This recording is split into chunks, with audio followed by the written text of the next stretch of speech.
Buenas tardes. Les damos la más cordial bienvenida al panel 1, Diálogo de alto nivel. Violencia basada en género y sus impactos en las mujeres que ostentan cargos de poder, que forma parte de la agenda del 11 Congreso Nacional Justicia y Género, la violencia de género y sus manifestaciones en el ámbito institucional y laboral, organizado por el Comité Interinstitucional de Igualdad de Género del Poder Judicial de la Federación, la Unidad General de Conocimiento Científico y Derechos Humanos de la Suprema Corte de Justicia de la Nación, la Dirección General de Derechos Humanos, Igualdad de Género y Asuntos Internacionales del Consejo de la Judicatura Federal y la Unidad de Prevención y Combate a la Violencia Laboral y al Acoso Sexual del Consejo de la Judicatura Federal. Saludamos y agradecemos a todas las personas que nos acompañan de manera presencial y de igual manera a las personas que nos acompañan de manera virtual a través de Justicia TV, canal de televisión del Poder Judicial de la Federación y las redes sociales de la Suprema Corte de Justicia de la Nación. En este momento, tengo el honor de ceder el uso de la voz a la licenciada Julia Escalante de Aro, subdirectora de la Dirección de Igualdad de Género de la Dirección General de Derechos Humanos, Igualdad de Género y Asuntos Internacionales del Consejo de la Judicatura Federal. Muchísimas gracias. Muy buenas tardes a todas y todos. Bienvenidas, bienvenidos a esta 11ª edición de nuestro muy querido Congreso Nacional de Justicia y Género, ahora bajo el tema la violencia de género y sus manifestaciones en el ámbito institucional y laboral. En este primer panel de alto nivel vamos a contar con voces sumamente calificadas y yo me siento muy honrada de estar en esta mesa con estas excelentes panelistas. Vamos a iniciar este panel recordando un poco, al menos uno de los objetivos que tiene este congreso. Agradecemos la nutrida participación y compromiso de quienes nos acompañan en este auditorio y de quienes nos siguen en los canales a larga distancia. Uno de los objetivos de este congreso es profundizar en el diálogo en torno al derecho a una vida libre de violencia desde el ámbito del acceso a la justicia, particularmente en esta mesa a través de los estándares tanto nacionales como internacionales, para incidir en el reconocimiento y en la garantía de los derechos de las mujeres y de las disidencias sexuales. Nos parece muy importante hablar sobre estos temas, identificar esas manifestaciones de la violencia que suelen ser tan sutiles, tan imperceptibles, pero que dejan huellas muy importantes en quienes las sufren. Agradezco por eso también la participación a distancia de nuestra muy querida Alejandra Negrete Moraita, con quien vamos a iniciar este panel y de quien me voy a permitir leer una muy breve semblanza. Ella es abogada egresada de la Universidad Nacional Autónoma de México, con un máster en argumentación jurídica por la Universidad de Alicante de España. Actualmente se desempeña como especialista en derechos humanos y violencia de género en la Comisión Interamericana de Mujeres y en el mecanismo de seguimiento de la Convención de Belém de Pará de la Organización de Estados Americanos. Ha sido asesora en derechos humanos en la Oficina de la Presidencia de la Suprema Corte de Justicia de la Nación y como directora de políticas públicas en derechos humanos en la Secretaría de Gobernación. Ha sido también abogada especialista de la Corte Interamericana de Derechos Humanos y en la Relatoría Especial para la Libertad de Expresión de la Comisión Interamericana de Derechos Humanos. Ha fungido como comisionada nacional para la prevención y erradicación de la violencia contra las mujeres y como procuradora federal de la defensa del trabajo. Alejandra, muchísimas gracias por acompañarnos a la distancia y agradecemos mucho tu participación por 10 minutos. Gracias. Julia, muchísimas gracias a ti. Aprovecho, perdón, ¿sí se me escucha? Sí, perfecto. Perfecto, gracias. Agradezco mucho a la Suprema Corte y al Consejo de la Judicatura por esta invitación a este evento tan importante. Felicidades por este evento. Saludo con mucho gusto también a las maravillosas ponentes con las que compartiré este espacio el día de hoy y a todas las personas que nos acompañan tanto presencialmente como a través de las redes sociales.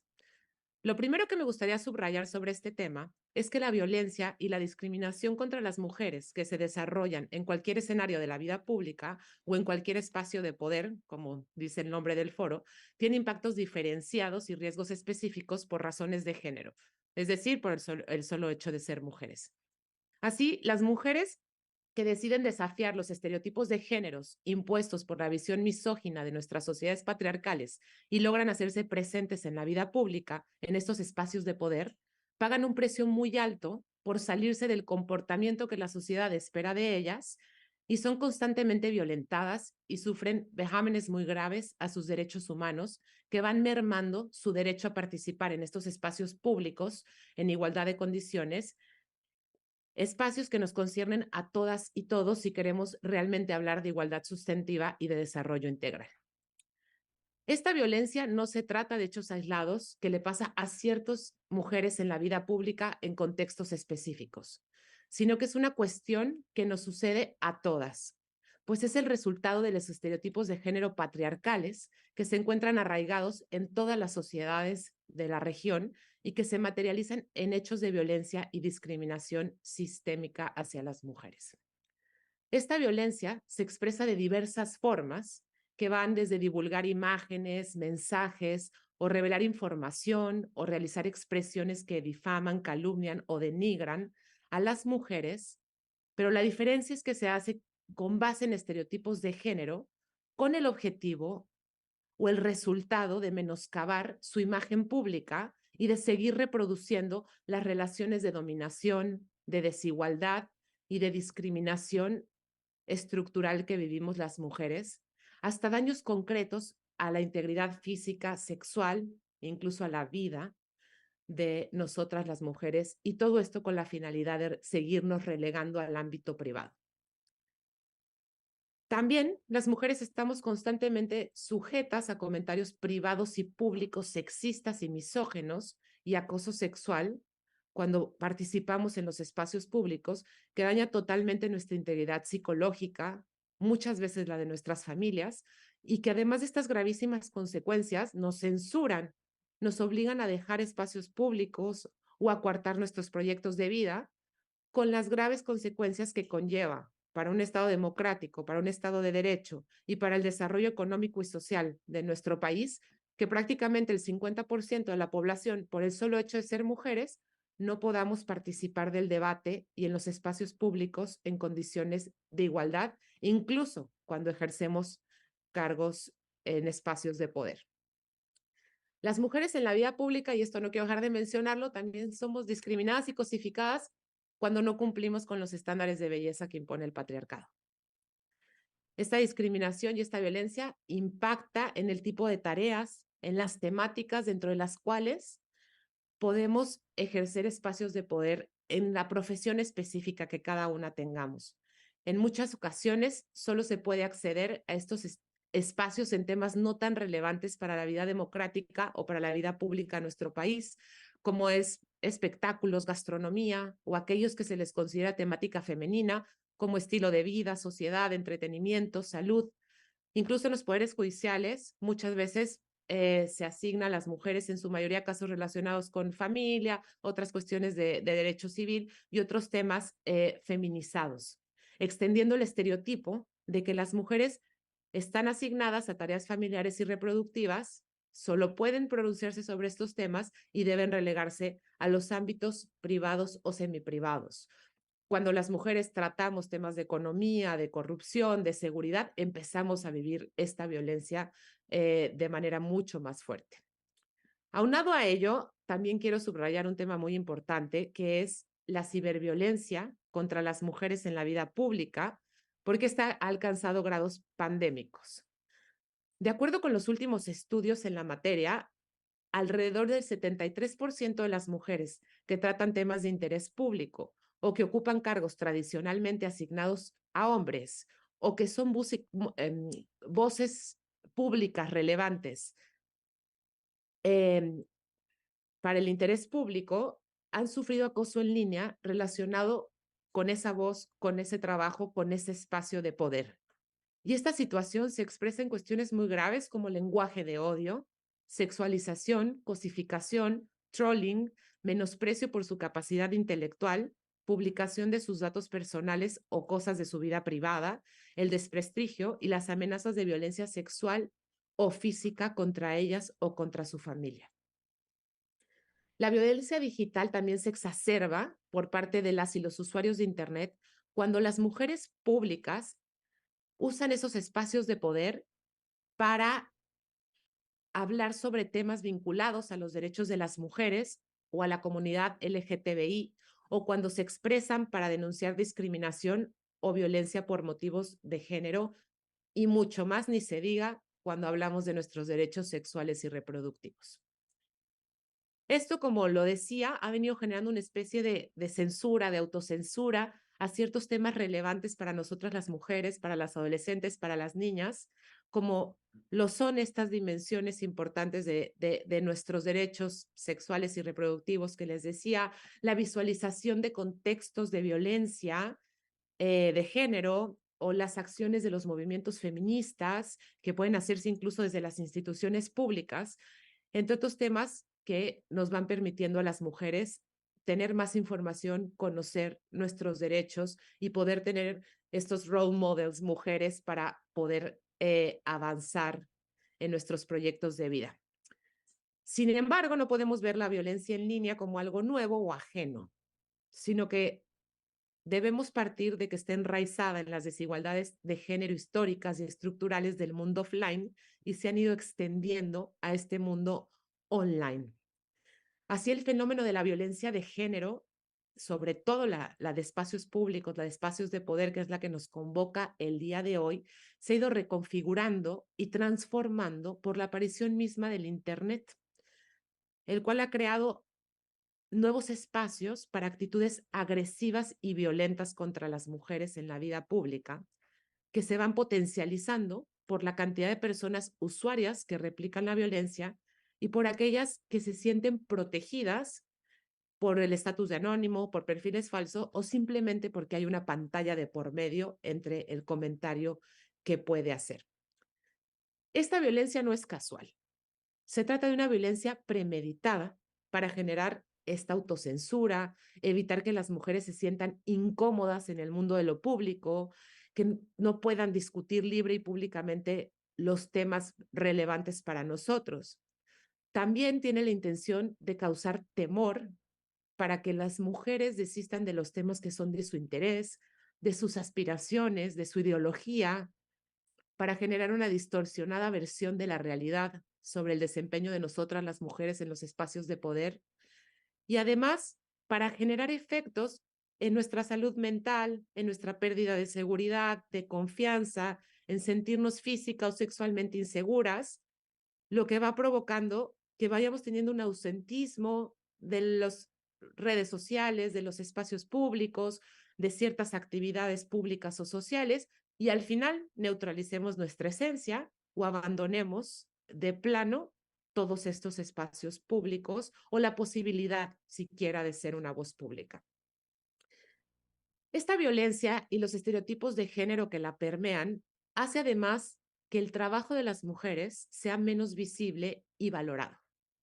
Esto se traduce en una enorme brecha de proyección causada por el género y nos hace vivir todo el tiempo sobre un piso pegajoso y bajo un techo de cristal que hace imposible la igualdad sustantiva y que va perpetuando esta segregación de las mujeres que poco a poco nos está llevando a la grave feminización de la pobreza.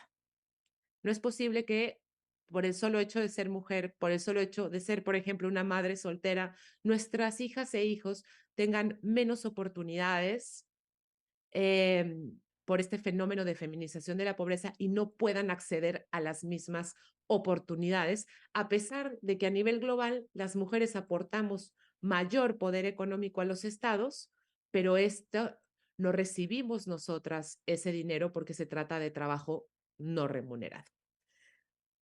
Ante ello, quisiera hablar algunas pequeñas recomendaciones para terminar sobre todo este tema de la violencia en línea.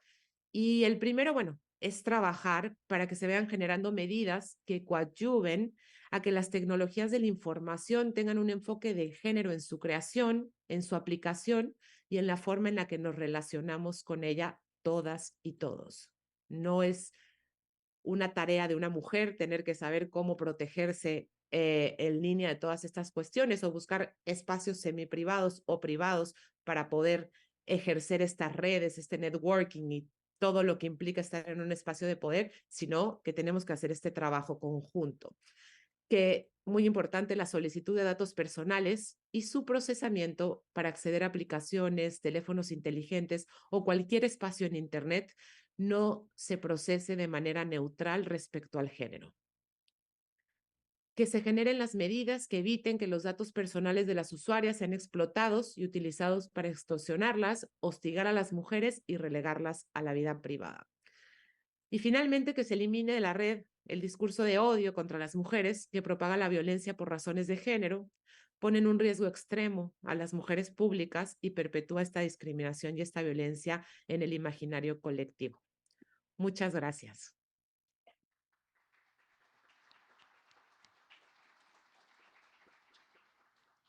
Muchísimas gracias, Alejandra. Nos dejas justo temas muy importantes para desmenuzar.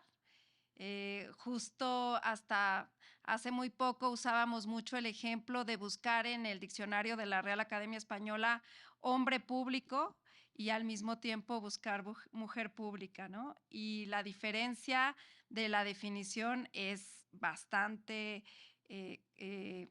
impactante. Ahí se los dejo para que lo googleen. Muchísimas gracias, Alejandra, por acompañarnos. Y quisiera darle la palabra ahora a María Tatiana Reyes Pérez. Ella es secretaria de Estudio y Cuenta del Tribunal Electoral del Poder Judicial de la Federación, de la ponencia de la magistrada Otalora Malasis. Maribel Tatiana es abogada mexicana, actualmente se desempeña, como ya lo mencioné, en el Tribunal Electoral, en la Sala Superior. Fue subdirectora de Investigación y Formación en la Unidad Técnica de Igualdad de Género y No Discriminación del Instituto Nacional Electoral, secretaria de Estudio y Cuenta Regional en la entonces Sala Regional Distrito Federal, asesora de consejera electoral en el Instituto Federal Electoral, directora también regional y subdirectora de área y jefa de departamento en la Procuraduría Fiscal de la Federación y en su momento litigante y asesora independiente. Ha impartido distintas materias en la Universidad de La Salle y en la Barra Nacional de Abogados, instituciones por las cuales es licenciada en Derecho y maestra en Derecho Fiscal y Administrativo, respectivamente. Obtuvo la especialidad de Justicia Constitucional, Interpretación y Aplicación de la Constitución por la Universidad de Castilla de la Mancha y por último es maestra en Derecho Electoral por parte de la Escuela Judicial Electoral. Bienvenida, muchísimas gracias por acompañarnos, Maribel, te doy la palabra. Es un honor para mí estar aquí presente para hablar de estos temas. En primer lugar, agradezco que nos hayan invitado a nombre de la magistrada Yanine Meotálora y el honor es mío también por compartir este panel con tan importantes colegas. Voy a retomar un pasaje histórico porque creo que nos refleja en dónde estamos parados ahorita. En la exposición anterior, en la primera conferencia magistral, se nos hablaba del artículo 7 de la CEDAW y eso me llevó a recordar que en la época de que se estaba discutiendo la Constitución de Cádiz, había un artículo 7, curiosamente, del reglamento de las Cortes Gaditanas, que decía que las mujeres no podíamos entrar a las galerías para escuchar la discusión. Era impensable entrar a este tipo de recintos. Era impensable que las mujeres ocupáramos cargos de poder. Hoy estamos en estos cargos de poder, pero eso no significa que, que no tenemos que seguir avanzando. Hablaba hace poquito que comentaba yo que iba a estar en esta participación, que podemos hablar de puntos de progresión, pero no podemos hablar de que hemos alcanzado las metas. Y que atrás de nosotros todavía hay niñas y mujeres que se ven impedidas para acceder a estos cargos. Es muy diferente lo que hablábamos, la situación que ocurre en el interior de la República, la situación que ocurre en una institución como es la Suprema Corte de Justicia de la Nación, lo que pasa en los tribunales locales, lo que va pasando precisamente en las comunidades indígenas, si no tenemos esta visión de que todos somos proyectos de vida y que las instituciones tenemos que ser congruentes con lo que hacemos y cómo nos desarrollamos internamente, no podemos ir avanzando y no podemos hablar de frente de que estamos defendiendo derechos humanos. Muchas gracias por aceptar la participación. Muchas gracias por estar aquí presentes. Quiero comenzar para darle una estructura a esto y tener el respeto del tiempo de todas y todos, porque al final eso es importante, que esta participación se estructura en dos fases. La primera es tratar de resaltar la importancia de que las mujeres tengamos espacios de poder y que precisamente esta paridad no es una cuestión numérica. Como se decía, es una medida para alcanzar la igualdad. Y en segunda parte, trataré de abarcar estas líneas que se prepararon para este evento respecto a las brechas estructurales que existen. Claro, no podemos abordar todas porque no podemos hablar en 10 minutos de este tipo de temas. Vamos a hablar primero de cómo se están dando las cuestiones numéricas en el Poder Judicial de la Federación. Las mujeres no somos un simple equilibrio numérico, eso tenemos que entenderlo. Y también la violencia no se da únicamente del hombre a la mujer. Hemos encontrado que hay violencia de la mujer contra la propia mujer y hay que decirlo y hay que decirlo de frente. Y también hay que decir que se hacen sentencias en el Poder Judicial de la Federación para el respeto de los derechos humanos, pero que hay que cuestionarnos cómo estamos internamente de la política pública. ¿Estamos nada más hablando políticamente correcto o realmente estamos viendo proyectos de vida y estamos viendo personas? Vamos a hablar de la cuestión numérica. Veamos, se ha medido la importancia de la participación de las mujeres en diversas investigaciones. Por ejemplo, Jennifer Perice reveló que la presencia de juezas en organismos federales de apelación afecta la toma de decisiones en casos codificados por género, tales como aquellos relacionados con acoso o discriminación sexual.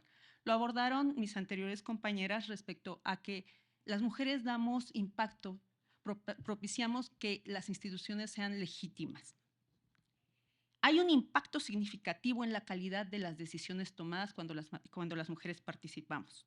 No obstante, la importancia de la presencia de las mujeres en cargos altos en el Poder Judicial aún no es completamente reconocida, por lo que aún enfrentamos desafíos significativos. La paridad está lejos de alcanzarse por completo y persisten obstáculos que impiden que accedamos y nos mantengamos en estos cargos. Veamos, existen aún brechas de género. ¿Cuáles son estas brechas de género? Se están presentando en dos formas, de una forma horizontal y la forma vertical. La forma horizontal la vamos a entender como aquella que se refiere a la cantidad de hombres y mujeres que se concentran en determinadas actividades, mientras que la segunda significa la presencia de mujeres conforme vamos subiendo en la jerarquía del Poder Judicial. Vámonos a los datos. El Censo Nacional de Impartición de Justicia Federal 2023 nos proporciona una realidad. Hace algunos años había una expositora que decía que lo que no se mide no existe, y es que no se ve. Entonces, por eso hay que verlo y por eso hay que entenderlo y por eso hay que cuestionarlo. En el Poder Judicial de la Federación nos hemos acercado cada vez más a la paridad horizontal. Sí. Es alentador observar que del total del personal adscrito al Poder Judicial de la Federación, 50.2% fueron hombres y 49.8% mujeres en 2022, mientras que en 2023, 50.1% fueron hombres y 49.9% mujeres.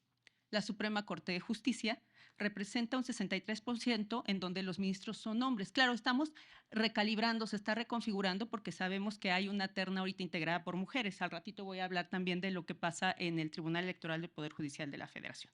Consejo de la Judicatura Federal, encontramos que solo el 33.3% de las consejeras son mujeres. Para mayo de 2023, en el Consejo de la Judicatura Federal, encontramos que el 23.9% de magistradas de circuito son mujeres, 35.5% juezas de distrito. ¿Qué pasa en el Tribunal Electoral del Poder Judicial de la Federación? Tenemos el 28.6% de las magistraturas están ocupadas por mujeres. Hablábamos de que se están reconfigurando los datos porque precisamente aún están pendientes los nombramientos de magistraturas y encontramos cómo existen medidas para que más mujeres accedamos a los cargos con ternas específicas. En la Corte, en la sala superior, hay una terna. En nuestras salas regionales tenemos que la sala Monterrey, Jalapa y Guadalajara tienen ternas de puras mujeres y en Ciudad de México, Toluca, ternas de hombres y por último la sala regional especializada tiene una terna de puras mujeres. Aún están pendientes de designación. No obstante estos datos, aún nos encontramos lejos de alcanzar la paridad vertical. Estos datos no deben de obscurecer la realidad de las disparidades de género en los niveles más altos de la judicatura. La inclusión de las mujeres no solo es un imperativo ético, sino que también es esencial para garantizar la legitimidad y la confianza en el sistema judicial. Somos un poder que compensa poder.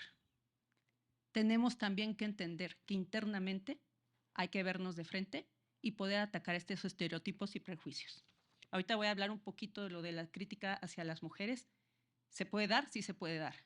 ¿Qué es lo que no se puede aceptar? Es lo que vamos a platicar en unos momentos. No hay que confiarnos todavía porque esta brecha significativa va aumentando de repente. También siguen existiendo estos techos de cristal. Existen barreras sistémicas que impiden el acceso y avance de las mujeres. Decíamos, son invisibles, a veces se normalizan. Para construir un sistema judicial verdaderamente inclusivo y representativo es imperativo abordar estas desigualdades de manera integral, implementando medidas concretas que fomenten la paridad de género en todos los niveles del poder judicial. Es cierto, las sentencias afianzan o debilitan la judicatura. Fortalecemos un poder que se dedica a ser un contrapeso, pero hay que ser congruentes. Debemos respetar los derechos humanos en las sentencias, sí, pero también debemos respetar e impulsar los derechos de las mujeres internamente. En el ámbito laboral, las mujeres no solo nos enfrentamos a desafíos para la obtención de cargos de toma de decisión, sino también al momento de desempeñarlos. Existen grandes dificultades para que las mujeres lleguemos al poder y podamos ejercerlo plenamente. Existen retos estructurales. Vamos a hablar de algunos de ellos. Está la doble o incluso triple jornada laboral que llevamos a cabo. Y me refiero a la desigualdad de distribución de tareas domésticas antes, durante y después de nuestras jornadas. La jornada laboral no implica que se dejan de tener en ese momento que está teniendo la jornada laboral deberes u obligaciones propiamente. Y también aquí tenemos que hablar de las nuevas masculinidades, que hay que entenderlas, que hay que abordarlas. Son labores adicionales a nuestro desempeño como funcionarias en el Poder Judicial de la Federación.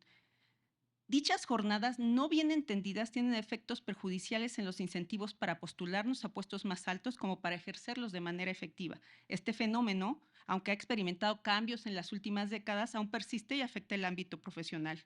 Obligarnos a decidir, a dejar nuestro trabajo, porque no cumplimos con roles, porque no cumplimos con esos estereotipos, porque podemos de repente señalar con el dedo a aquella mujer, es que no pudo, no es que ella no haya podido, es que el sistema no pudo rescatar esa riqueza que ella le da a la institución. Entonces, tenemos que cambiar esta forma de visibilizar lo que va pasando internamente. La institución es la que se ve frenada, la que no puede obtener o disfrutar de esa riqueza que esa mujer, que esas mujeres pueden darle en el desempeño de la labor jurisdiccional. El escrutinio, otro tema también que quiero señalar, podemos hablar de tantos temas como, por ejemplo, la cuestión de los permisos de maternidad, ¿no?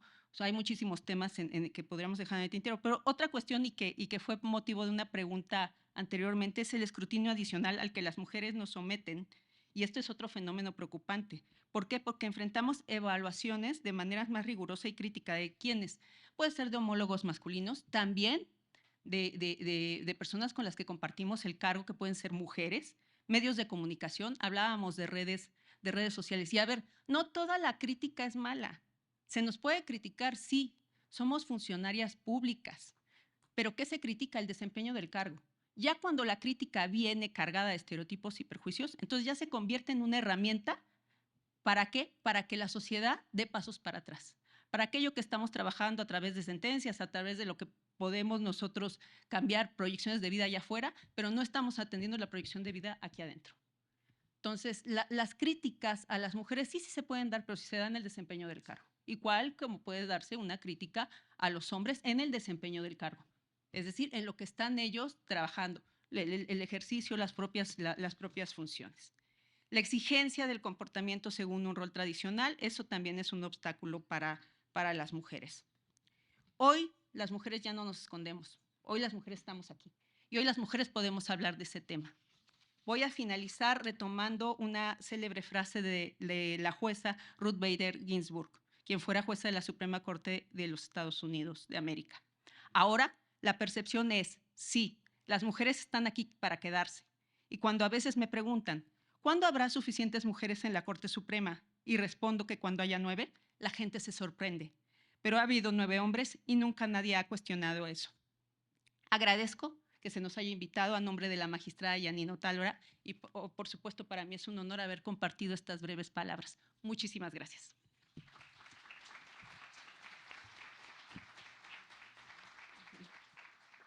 Maribel, muchísimas gracias. De verdad que esta reflexión numérica que haces, en donde pensamos que efectivamente hemos avanzado velozmente, estamos en muchos espacios, pero no es tan así, ¿no? En realidad, viendo esta brecha de la participación en su nivel vertical, aunque tenemos grandes figuras ya en los niveles más altos, todavía hay muchos espacios en donde es necesario que haya más mujeres y que las voces y las percepciones y las necesidades y la especificidad y la diversidad también se refleje. Muchísimas gracias, Maribel.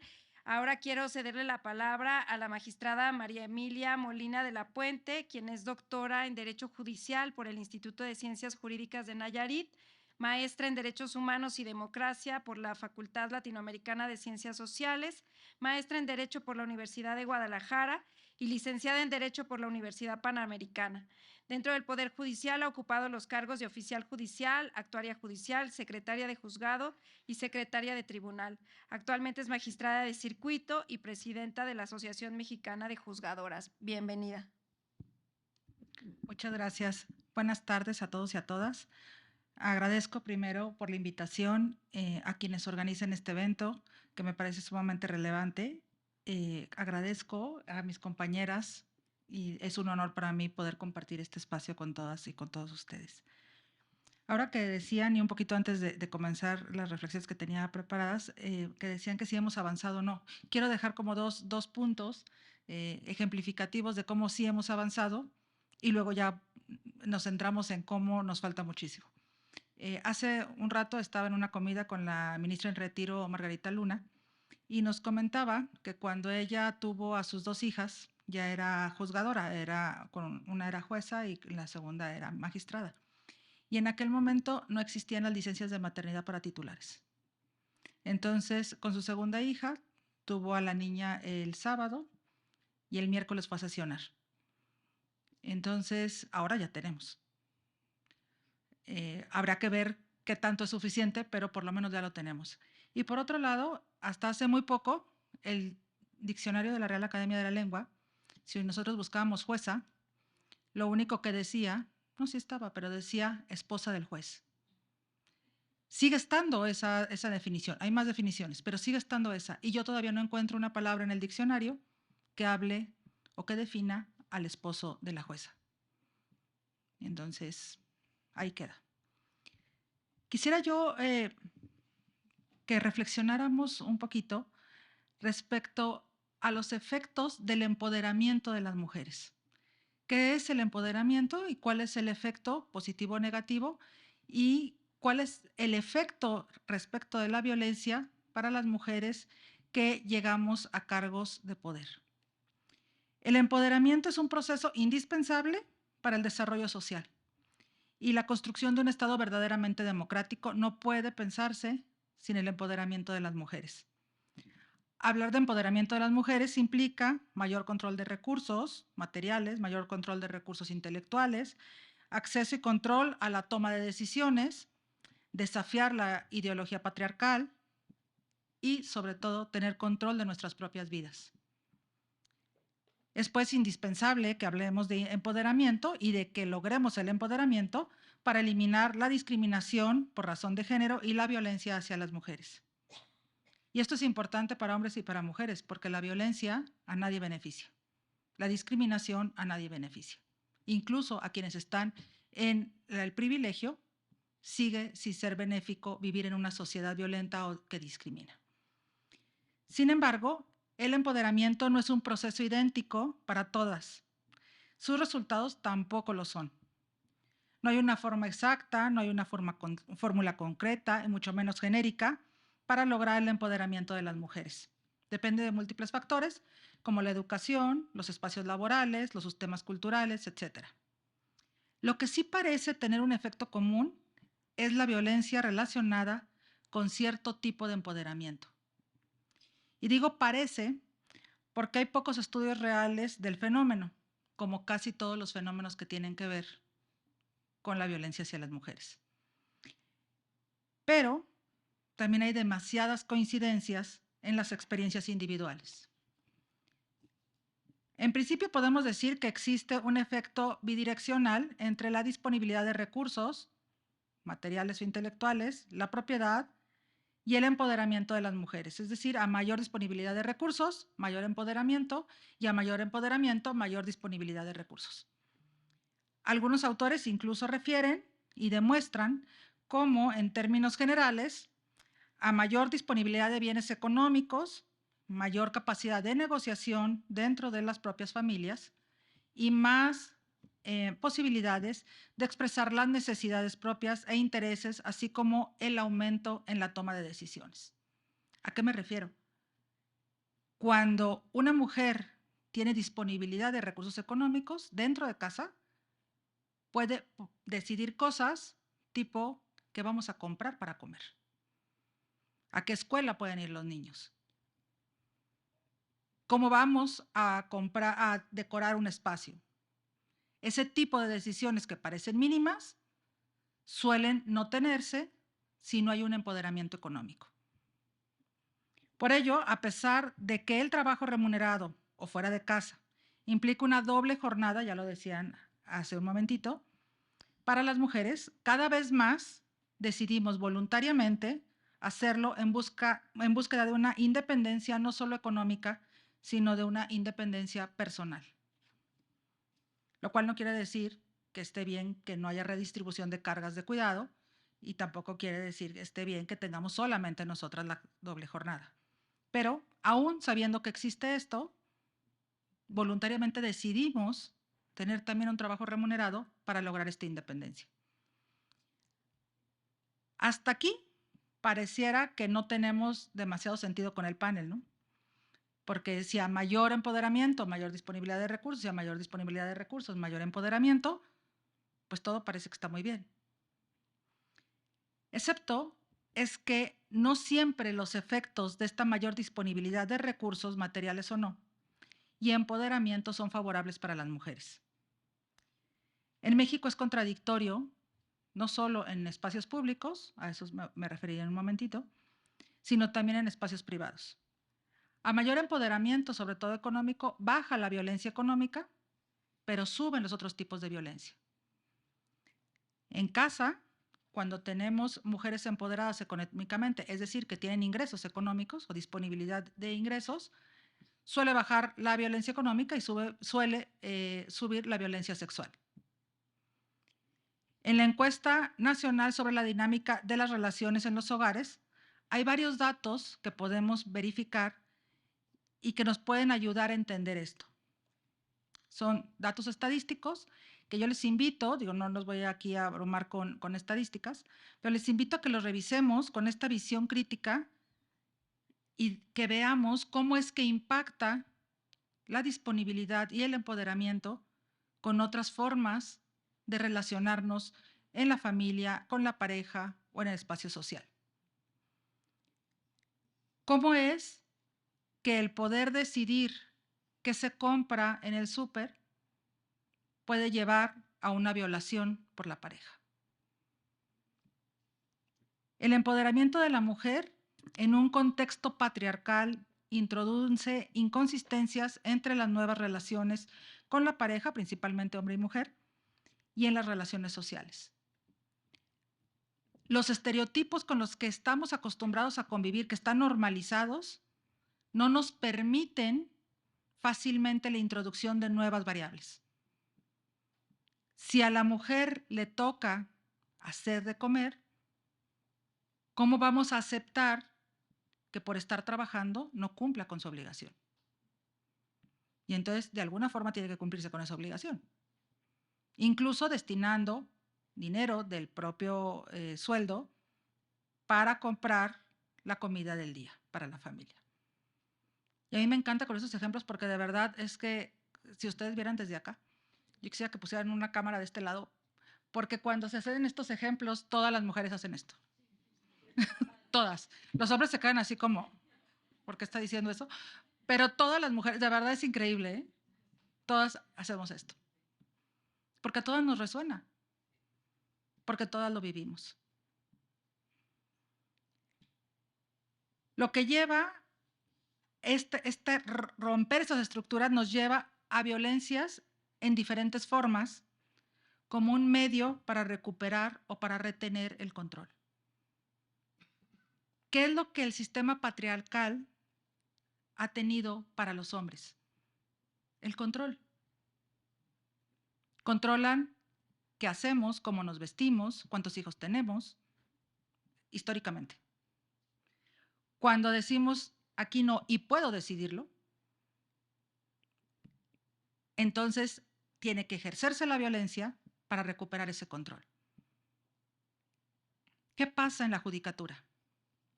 Porque, bueno, es parte de lo que nos toca platicar ahora. Y como presidenta de la asociación, no me quiero referir a otros espacios de poder público, sino a los espacios de poder público de donde las mujeres llegamos a puestos de poder en la judicatura. Pues no estamos fuera de la sociedad. Y entonces, no solo tenemos efectos violentos cuando llegamos a puestos de poder, y me refiero a ser titulares de un órgano jurisdiccional,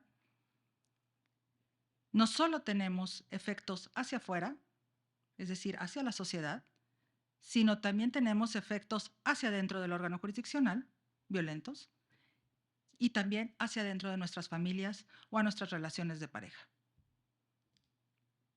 Y otra vez las mujeres.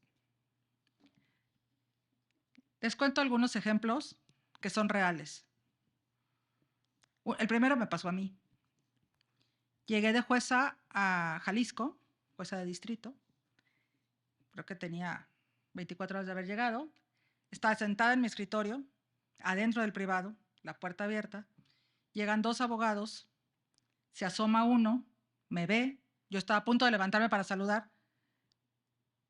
Y voltea con el otro y le dice, no, no hay juez, está una mujer. Y se van. Y yo, ¿perdón? Bueno, pero eso es como se ve. Yo hoy por hoy le agradezco muchísimo a ambos abogados que hayan hecho eso, porque fue tan gráfico lo que vivimos. Peor si llegamos por acciones afirmativas. Porque entonces resulta, bueno, ahora así hasta se escuchó, resulta que nos regalaron el puesto. Digo, antes que no había acciones afirmativas, de todas maneras no lo regalaban, ¿no? Porque algo hacíamos. Esas cosas que hacíamos para obtener los puestos, nunca se ha cuestionado a los hombres si las hacían para obtener el puesto. Nunca. Nunca se ha dicho que un hombre llegó a ser juez o ser magistrado porque andaba con alguien. Las mujeres todas hemos andado con alguien seguro. Porque todas llegamos por eso. Si es por acción afirmativa, el concurso era más fácil. Les tuvieron que hacer alguno porque no podían. Y además, nos cuestionan las órdenes, nos cuestionan la capacidad, los usuarios y nuestro propio personal, nuestros compañeros, nuestros pares. Porque debemos demostrar el doble de capacidad para obtener la mitad del reconocimiento. Y bueno, por razón de tiempo, aquí lo dejo, pero les invito a reflexionar cómo lo que criticamos de las mujeres podríamos o no criticarlo de los hombres. Y si eso nos suena lógico, entonces está bien la crítica. Pero si nos suena absolutamente absurdo, tal vez lo que estamos haciendo es una crítica basada en un estereotipo que implica violencia por razón de género. Muchas gracias.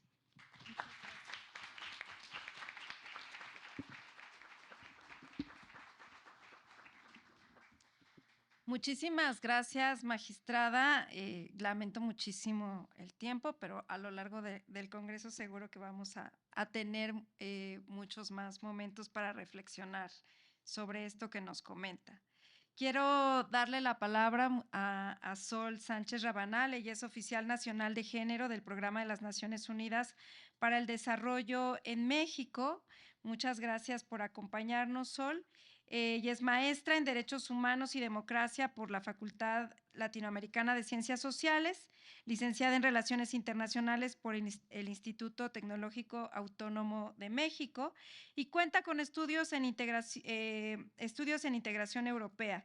Su experiencia profesional se centra en temas de cooperación internacional, desarrollo, sistema de las Naciones Unidas, derechos humanos y género.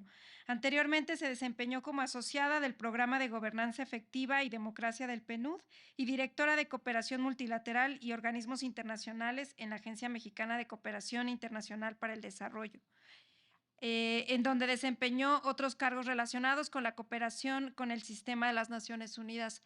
Sol, bienvenida. Muchas gracias. Muchas gracias, Julia. Muchas gracias al Consejo de la Judicatura y a la Suprema Corte por la invitación al PNUD. Y sí, en efecto, magistrada Emilia, resuena mucho lo que nos cuentas a todas, ¿no? Mientras contabas de tu experiencia, yo igual me estaba acordando cuando entré a Mexid y a los 8 meses me dieron un ascenso frente a un hombre que llevaba 5 años en el mismo nivel. Lo primero que y éramos amigos, ¿no? Lo primero que se me acercó y me dijo fue, ay, sus estúpidas cuotas de género. Y yo, perdón, o sea, más bien mi desempeño que en 8 meses ha demostrado lo que tú no has podido demostrar en 5 años, ¿no? Y esto es a lo que nos enfrentamos día a día, y yo creo que si cada una de las que está aquí con nosotras se pone a reflexionar esos momentos de su carrera, todas podemos encontrar ahí algo. Y ahora les quiero igual con ejemplos porque pues se viene un proceso electoral el más grande en la historia de México, y el que más violento contra las mujeres va a ser porque sí, si bien ya tenemos avances, pues un efecto perverso de paridad en todo y de tener ahora ya a las mujeres participando en todos los ámbitos de toma de decisiones, es que la violencia política va a aumentar y va a aumentar de manera sin precedentes en este proceso electoral. Entonces, quería compartirles un estudio que desde el PNUD, en conjunto con Peace Policy Lab, elaboramos en 2021 para ver cómo se comportaba la violencia política en redes sociales, principalmente Facebook. Ya Alejandra nos contextualizó al inicio con su exposición qué está pasando en los medios digitales, pero yo quería aterrizárselos un poco más con qué fue lo que efectivamente pasó y qué recomendaciones encontramos para poder mitigar esto hacia este proceso electoral. Nos enfocamos únicamente en los 15 procesos a gubernatura. Revisamos todas las publicaciones en redes sociales oficiales de Facebook de las candidatas y candidatos a gobernatura en 2021. Fueron 2.231 publicaciones las que revisamos, y estas 2.231 publicaciones tuvieron más de 21 millones de interacciones, porque también revisamos las interacciones en Facebook, porque muchas veces un me enoja o un me gusta nos pueden decir si una publicación es o no es violenta. También revisamos los comentarios, más de 3,5 millones de comentarios. Bueno, no nosotras, porque seguiríamos revisando. La inteligencia artificial que diseñamos revisó estos comentarios y también cómo se compartían. Lo primero que notamos es que las brechas de género siguen ahí. Principalmente los comentarios en las publicaciones y las interacciones eran para hombres. De estos 21 millones de interacciones, por ejemplo, que les decía, 15,5 millones fueron para hombres, mientras solo 5,5 millones fueron para mujeres. Entonces, desde ahí, si bien esto no lo podemos considerar violencia, sí podemos considerar que hay un mucho menor interés de la población y de los partidos políticos en posicionar a sus mujeres candidatas. Las formas de expresiones de violencia que vimos fueron principalmente discriminatorias, queriendo decir un discurso contra mujeres, personas no binarias y personas de la diversidad, que refleja patrones culturales machistas basados en roles tradicionales de género. Y en este sentido, vimos que se demostraban de 3 maneras. Primero, como expresiones denigrantes y descalificativas con base en estereotipos de género. Segundo, en que se asociaba la capacidad de gobernar a la apariencia física de las candidatas. Y tercero, los mensajes en contra de la participación política de las mujeres. Respecto a las expresiones denigrantes y descalificativas con base en los estereotipos de género, eran principalmente comentarios que desvían la atención de la contienda electoral, o sea, que no se enfocaban en absolutamente nada de las propuestas que hacían estas cantidades. Y primero, vinculados por un lado con la apariencia física de las candidatas, haciendo comentarios ofensivos sobre su apariencia física, y por el otro lado, haciendo piropos, que si bien por las plataformas sociales no son considerados como una forma de violencia, sí deberíamos estar pensando en que un piropo a una candidata puede ser violencia política en razón de género. ¿Por qué? Porque no se está enfocando en lo que importa, que es en sus plataformas políticas, sino en la forma como se ve. Y algunos de los ejemplos que encontramos un poco más llamativos es un comentario diciendo que la única propuesta buena que tiene es y la carita de Facebook que hace así, como haciendo un chiste, diciendo que ya deberían bajarle a las cirugías, que qué guapísima luce la próxima gobernadora, ahí haciéndolo como un comentario positivo, pero cuando realmente es negativo, y haciendo distintas ofensas a sus formas de verse y de vestirse. Respecto a la capacidad de gobernar asociada a la apariencia física de las candidatas, en estas categorías vimos justo estos juicios sobre el aspecto físico y cómo lo trasladan, ahora sí, a diferencia de la categoría anterior, en un obstáculo para gobernar. Entonces, si está guapa, sí me genera confianza y creo que sí puede gobernar, pero si yo considero que no está de acuerdo al estereotipo heteropatriarcal de cómo tiene que verse una mujer, pues no me genera esa confianza. Aquí tenemos comentarios incluso de mujeres, una mujer diciendo difícilmente puedo confiar en alguien con tantas cirugías. Solo una mira baja autoestima, hay que rechazar y se está rechazando la madurez digna. Aquí también un comentario de otra mujer diciendo que está muy baja de estatura la candidata. Y por el contrario, un comentario de un hombre diciendo otra candidata hermosa, ya saquen a los hombres de la política por ratas y dejen solo a las mujeres para poder votar de acuerdo a su belleza y habilidad. Ellas también sufren por la desigualdad cuando son bellas e inteligentes. O sea, este tipo de comentarios de yo sí estoy bien sensibilizado, tengo hermanas y tengo madre y yo apoyo la participación de las mujeres, pero que en su comentario sigue siendo terroríficamente violento. Y finalmente los mensajes en contra de la participación política de las mujeres, que estos son pues los más violentos de todos, los que desestiman la participación de las mujeres y no quieren que estén en esta jugada en una condición igualitaria para el ejercicio de sus derechos políticos y electorales. Y acá tenemos el típico comentario de y cuando una mujer mata y agrede no es violencia de género, que creo que todas lo hemos escuchado cuando abordamos el tema de feminicidios, que nos dicen sí, pero las mujeres también matan o las mujeres también golpean. Aquí esta persona nos demuestra, según él con cifras, que la violencia en el hogar es comúnmente más realizada por mujeres en contra de niños y ancianos. Y también pues el clásico comentario machista al que todos nos hemos topado de el hombre superior siempre, sin ofender evidentemente, diciendo que somos exageradas. Entonces, estos fueron los comentarios que vivieron las gobernadoras en 2021. Y claro que ninguno de estos fue juzgado como violencia en razón de género, violencia política en razón de género, y es algo a lo que hay que empezar a prestar atención. Las candidaturas a partir del proceso electoral 2021 y debido a la pandemia giraron hacia redes sociales. Si ahora ven cómo se están moviendo estas precandidaturas, yo escuché varios comentarios de analistas que en lo que se fijaban para medir el éxito de los primeros spots que sacaron las precandidatas y el precandidato fue el número de reacciones e interacciones que tuvieron en TikTok. Entonces, pues ahí va a estar la violencia política. Entonces, ustedes como juzgadores y juzgadoras, al momento de estar revisando si se cometieron hechos de violencia política en razón de género, pues habrá que voltear a ver también a las redes sociales. Y para cerrar, pues algunas recomendaciones que sacamos de este estudio que les invito a revisarlo, está en el sitio web del Programa de las Naciones Unidas para el Desarrollo. Se llama Candidaturas Paritarias y Violencia Política Digital en México. Primero, recomendaciones a las candidatas y candidatos. Para las candidatas, primero, entender que la violencia política en razón de género es un fenómeno que impacta a todas. Muchas veces les afecta emocionalmente aún más al pensar que son las únicas que están sufriendo este flagelo, cuando realmente lo que tenemos que hacer pues, para intentar que no nos afecten demasiado es despersonalizarlo y saber que no es contra mí, es una acción en contra de todas las mujeres. No porque esto sea algo que nos compadezca, sino simplemente para intentar que no afecte tan directamente la violencia.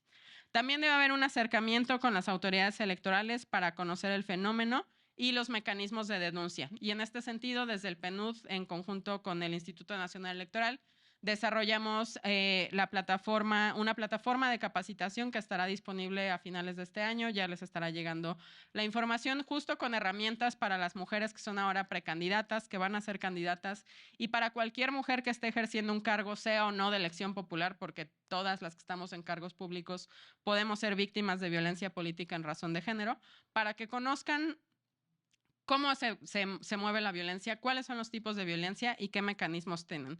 Y también muy importante que diferenciemos la violencia política de la violencia política en razón de género, justo para hacer mucho más fácil la tarea de las personas juzgadoras. Hacia los partidos políticos, que también son algunos de los que más ejercen violencia política en razón de género, primero, que sigan modificando los estatutos para incorporar la violencia política en razón de género como un fenómeno que tienen que mitigar desde el interior del partido y que tengan sanciones mucho más fuertes a los miembros del partido que ejerzan violencia. También operativizar los marcos de inclusión de mujeres y las medidas para prevenir y sancionar la violencia política, y acercar a candidatos y a candidatas al fenómeno de la violencia digital, que comprendan hasta dónde pueden llegar y hasta dónde no pueden llegar. Para las autoridades electorales, convocar a este tipo de diálogos para que podamos contextualizar cómo se va a comportar la violencia y tengamos las herramientas para prevenirla y sancionarla. También fortalecer mecanismos de colaboración con autoridades electorales. Acercar el fenómeno de la violencia política en razón de género a la población en general, porque también la población puede sufrir violencia política en razón de género, ¿no? ¿Qué va a pasar con una mujer que su esposo la lleve a fuerza a las urnas y le diga, tienes que votar por tal, o si no, llegando a casa vas a ver cómo te va? Esa mujer seguramente no sabe que está sufriendo violencia política en razón de género. Entonces, hay que ciudadanizar este fenómeno. También hay que crear campañas de comunicación específicas sobre la violencia política en razón de género y visibilizar que existe en las plataformas digitales. Y finalmente, recomendaciones para las plataformas digitales, donde seguramente tenemos el reto más grande, porque siempre esta colisión de derechos entre la libertad de expresión y la vida libre de violencia, en este caso violencia política, pues es complicada, y más cuando hablamos de redes sociales. Pues las plataformas y las redes tienen que crear puentes con las mujeres en la política para que puedan retroalimentar las acciones de las plataformas frente a la violencia política y les sirva también para identificar violencia. Ahora, por ejemplo, X, que ya es mucho más abierto desde que el dueño es Elon Musk, pues muchas de estas sanciones que tenía en las normas comunitarias frente a comentarios de acoso, de hostigamiento o de odio, pues se han relajado, ¿no? Entonces, por eso es necesario que haya un diálogo con las mujeres para que las mujeres sean quienes les digan a las plataformas, esto sí constituye un hecho de violencia. También tienen que visibilizar cuáles son sus acciones en las plataformas frente a la violencia. Si ustedes abren TikTok, por ejemplo, y ponen en el buscador violencia de género, o ponen golpear a una mujer, o ponen ese tipo de palabras clave, lo primero que les arrojo es una señal de alerta diciéndoles, estás en peligro, llama a estos números, y está contextualizado a Ciudad de México, a la ciudad donde marquen, porque tienen georreferenciación. Pues ahí la parte de nuestros datos personales está ahí, pero pues por lo menos que los usen para el bien, ¿no? Para informar. Si una mujer es víctima de violencia, aquí están estas herramientas en esta plataforma y también las herramientas ciudadanas que tienes. Hay que priorizar la mejora de la interfase de usuarios para que desde el inicio los algoritmos que tiene cada una de las plataformas puedan identificar si hay comentarios violentos, y también promover con toda la ciudadanía que hagan reportes sobre estos comentarios que vean, porque es muy difícil hacer el rastreo de comentarios. Les cuento, nosotras solo podíamos revisar el comentario principal, pero todos los comentarios que se desprendían de ese comentario, por ejemplo, en el de sí, la gobernadora está muy guapa, si tenía 200 comentarios de reacción, esos no los puede revisar ni el algoritmo ni las personas que estábamos codificando la información. Entonces, sí es necesario hacer un trabajo conjunto para que desde cómo se están diseñando las redes sociales, se diseñan con perspectiva de género. Los algoritmos que generalmente están codificados por hombres blancos, pues que empiecen a ser diseñados con esta perspectiva de género y con esta perspectiva de intersección,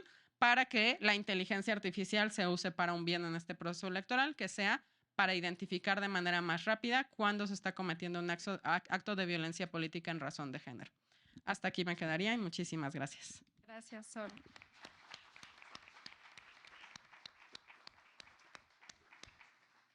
El tiempo es un tirano y bueno, esta tarde ha corrido muy rápidamente. No me queda más que agradecer a Alejandra, a Maribel, a María Emilia y a Sol por su participación. Este es apenas así una provocación para la discusión que vamos a seguir teniendo el día de mañana. Quisimos poner este panel de alto nivel en este momento, hablar de este tema, trascender el tema de la violencia política que tenemos como en el imaginario colectivo que está allá afuera, también a la violencia política de las mujeres que ostentan cargos de decisión, como es al interior del Poder Judicial, visibilizar justo las brechas, las barreras, la desigualdad que persiste aún cuando ya hace mucho que dejamos atrás la Constitución de Cádiz, y también tener muy claro de dónde vienen estas construcciones del ejercicio de poder, por qué el ejercicio de poder nos lleva a que las mujeres sean, cuando tienen esto que mencionaba la magistrada, ¿no? Un cierto nivel de empoderamiento, esa violencia se incremente y se diversifique, ¿no? Porque ya no es esos tipos de violencia tradicional, ¿no? Sino ya tienen estos alcances que Sol nos comentaba, que llegan hasta las redes sociales, y tener muy claro lo que también Alejandra comentaba, la violencia digital no se queda en el espacio digital. La violencia digital llega a impactar la vida de las personas, llega a poner en riesgo la vida de las personas. Me apena muchísimo no tener más tiempo para un diálogo con el auditorio, y quiero solamente agradecer a nuestras panelistas. Muchísimas gracias y gracias a ustedes también.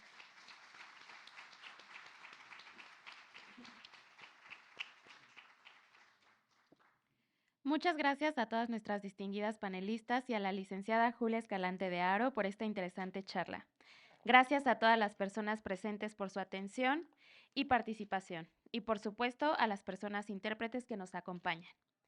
Les invitamos a seguir con el programa del 11º Congreso Nacional Justicia y Género, la violencia de género y sus manifestaciones en el ámbito institucional y laboral. En breve dará inicio la presentación de la revista Mujeres en la Justicia, Derecho y Familia, pero ahorita vamos a proceder con la toma de la fotografía del evento. Va a ser saliendo del auditorio a mano izquierda, por favor.